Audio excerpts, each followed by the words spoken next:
Agora nós vamos falar um pouco sobre o emprego do hífen, que às vezes constrange tantas pessoas, uns têm dúvida, outros sei, ou se de repente não sabiam mesmo, né? Então é o momento de aprender. Vamos então estudar agora as mudanças que houve com a questão do hífen. Gente, esse hífen parece assim que virou piada. Quantas pessoas chegam para mim e falam assim, couve-flor, continua com acento, manga-espada. Escuta aqui, vamos estudar direitinho. Veja bem, eu vou dar uma paradinha no momento.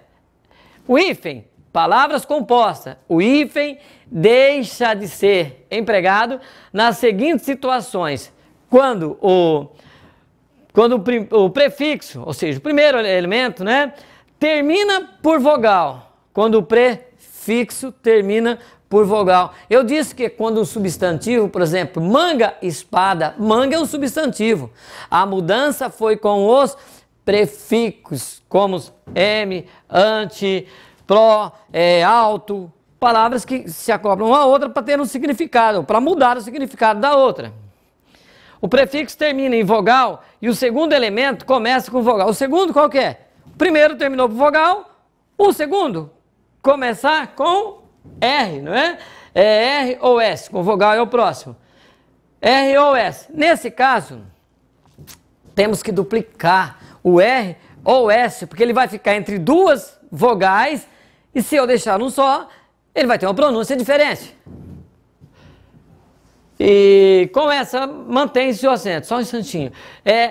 Se terminar por vogal e o segundo elemento começar por outra vogal diferente, grava aí, ó, diferente, une. Os opostos, normalmente, né, se unem, ok? Que vai ter um caso, uma explicação agora, mais abaixo, no próximo slide, que as vogais diferentes se repelem, se separam.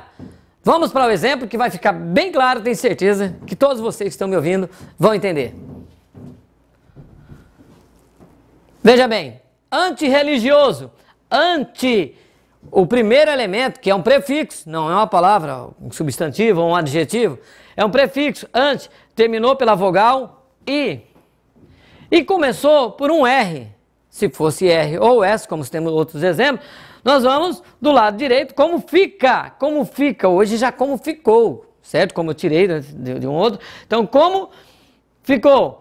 Antirreligioso, se eu escrevesse com apenas um R, eu teria antirreligioso. Não é assim que nós pronunciamos. Então, nós podemos, na língua portuguesa, acrescentar ou tirar letras para manter pronúncia.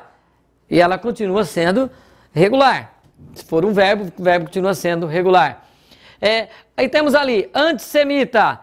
Terminou em vogal e começou por um S. Se eu não duplicar, eu vou ler antissemita, som de Z. Eu duplico para manter pronúncia antissemita, como estão vendo ali do lado direito.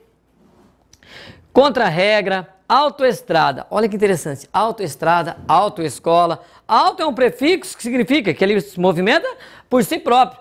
Mas é um que vai dar sentido no que se movimenta por si próprio. Então, autoestrada terminou por uma vogal ou iniciou por uma outra vogal diferente, não é? O E, então pode juntar, sem problema nenhum, ok? Outros exemplos. Deixa eu pegar um que seja assim bem sucinto. Antirrugas. Terminou por uma vogal e começou por um R. Eu vou juntar, mas duplicar ele para manter a pronúncia. E assim, outros exemplos que nós temos ali. Vamos para o próximo slide que ficaria ainda mais claro.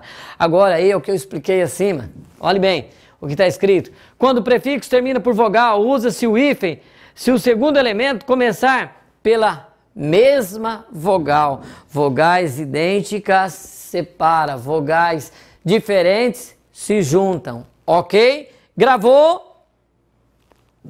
Então, tá ótimo. Nós temos exemplos ali de anti-império, anti-imperialista, palavras mais comuns, micro-ônibus. Micro-ônibus é junto ou é separado? Põe no teu cérebro, micro é um prefixo, terminou por uma vogal, qual? O. Ônibus começou por outra vogal, qual? O. Gente, tem que ser separado, porque os dois juntos não podem ficar, ok? Micro-ondas, terminou por O, começou por O. Anti-inflamatório, termina pelo I, é um prefixo e começa por I. Eu tenho que separar. Valeu? Então vamos lá, gente. Próximo. Vamos aprender. No entanto, olha aí. O hífen permanece, quando eu digo hífen permanece, porque era assim e continua assim. Não é que o novo acordo mudou. Quando um prefixo terminar por R, hiper, inter ou super e a primeira letra do segundo elemento, R, é R. Exemplo.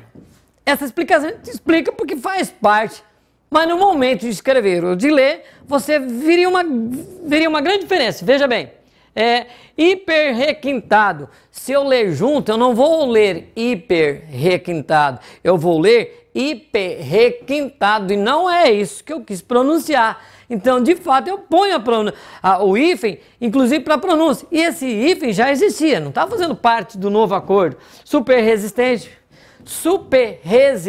sem hífen, com hífen super resistente. Próximo. Com os prefixos, usa-se sempre hífen diante de palavras que iniciam com H. Eu vejo, claro que nem todo mundo pode ver da maneira que eu vejo, mas colocar junto, sem hífen, um H no segundo elemento, fica um tanto estranho. Olhe bem, anti-herói, junto, ficaria estranho, não ficaria? Então, de fato, coloque esse hífen e ele sempre teve, isso não é novo acordo, ok? E aí nós temos lá o segundo, anti-higiênico, anti-histórico, extra-humano, é uma lógica. Então, às vezes, as mudanças não foram tão bruscamente feitas. Próximo, vamos lá, vamos para frente. Para clareza gráfica, isso aqui é interessante, eu vou ler, eu não sei se estão usando, porque também houve uma certa divergência pequena da Academia Brasileira de Letras, em algum dicionário, mas para clareza gráfica, se no final da linha a partição de uma palavra ou combinação de palavras coincidir com o hífen, ele deve ser repetido na linha seguinte. Vamos esquecer isso. Você terminou lá no finalzinho, como está no slide aqui atrás. Veja bem, na cidade conta-se, junto já teria o hífen antes do C. Coincidiu no final de o C ir para o outro lado, início da linha. Então, um hífen é para separar a palavra e o outro hífen porque ele fazia parte. Então, toda vez que tiver um hífen coincidir lá no final, já existe o hífen, separou, vai para o outro lado, tem que pôr dois hífens, porque um separa a palavra e outro é dele mesmo. Só isso que aconteceu. Há alguns casos que deixam um pouco na dúvida. São aqueles elementos ligados por preposição ou algo bem parecido, como, por exemplo, bem te vi, continua com hífen.